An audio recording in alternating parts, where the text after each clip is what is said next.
ಏಕಾಧಿಪತಿಯು ರಾಜರಾಜನು ಕರ್ತರ ಕರ್ತನು ನೀನೊಬ್ಬನೇ.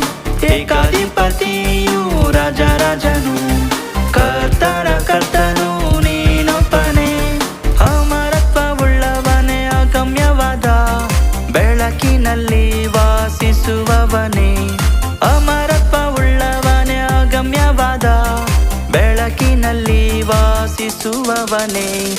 Hallelujah hallelujah hallelujah hallelujah ಹಾಲೆಲು hallelujah hallelujah hallelujah hallelujah hallelujah ಹಾಲೆಲು ಹಾಲೆಲೂಯ.